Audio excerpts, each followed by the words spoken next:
ਹੁਣ तक बन चुके हैं जी। समुद्री रोड ते वाकिया जी एक अल अजीज होटल जिहड़ा अगे भी गैस चोरी दे विच मुलव्वस सीगा ते बार बार सील हो चुकिया वा, लेकिन क्योंकि पिछे जिहड़े बाबे आ वो डाढे आ उहदी वजह तो चोरी गैस भी हुंदी रही, बिजली पता नहीं की हुंदा रहा ते बार बार खुलदा रहा। लेकिन राती कुछ दोस्त उत्थे गए ने, वाशरूम गए ने ते वाशरूमां दे विच कैमरे लगे हुए सीगे। हुण तुसीं मैनूं ये गल दसो कि होटल दे विच वाशरूम दे अंदर कैमरा लगन दा की तुक बनदा वा, उहदे ते जिहड़ी वीडियो रिकॉर्ड हो रही आ उहनूं रखण दा की तुक बनदा वा, वो वीडियो कित्थे कित्थे जा रही ने इस गल का अंदाज़ा हाले तक किसी नूं नहीं हैगा। मैं तुहानूं वीडियो दे विच दिखाना वा, तुसीं जरा वीडियो देखो कि कैमरा उस जगह ते लगा होया वा जिथे सारियां सीटां,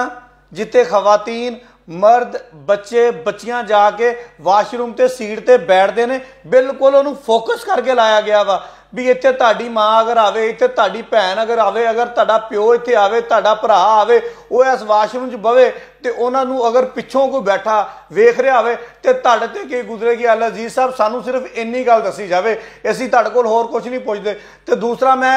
अपने फैसलाबाद शहर की पुलिस नूं,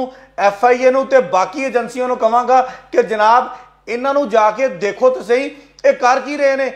असीं तो उत्थे रोटी खाण जांदे सीगे, असीं तो अपना चाहते सी चलो जाके 10 मिनट उत्थे बह के सुकून करांगे, लेकिन सानू की पता कि साडे नाल उत्थे बनदा की पिया वा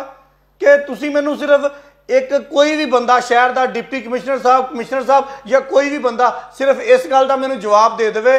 कि क्या वाशरूम दे विच कैमरा लगना दुरुस्त आ?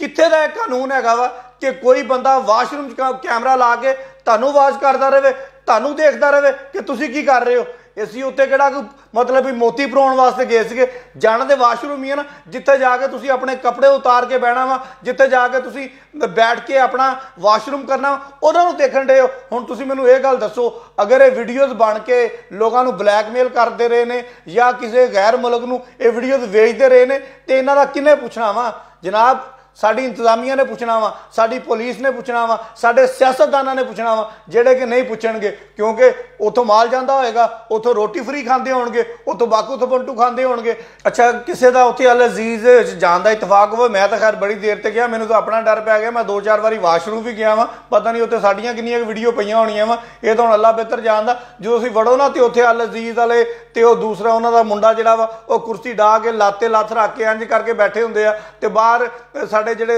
अदारे ने सरकारी अदारे उन्होंने दी गड्डियां भी खलोतियां होंदियां वा थपंटू खाण वास्ते, कोई रोटी खाण वास्ते, वो बथेरी फ्री रोटी दिंदे आ, ताईं तो इदां दे काम करदे आ। वो लाते लत्त रख के बाबा जी उत्थे बैठे हुंदे आ। बाबा जी कुछ अकल नूं हत्थ लाओ कि ए तुसीं करदे की पे हो, साडियां वीडियोज़ बना के तुसीं साबित की करना चाहते हो, कित्थे भेजना चाहते हो, कोई सानूं भी तो सारी गल दसो ना। लिहाजा मेरी तमाम अदारियां दे अगे गुजारिश आ कि इन्हां नूं फौरी तौर पर फड़िया जाए और ये वीडियोज़ बरामद कीतियां जाण और पुछया जाए कि कैमरे लवाण इत्थे वाशरूम चलाण दा तुहाडा तुक की बनदा वा ते किहड़े-किहड़े बंदे ने कैमरे लाए आ उन्हां नूं करार वाकई सज़ा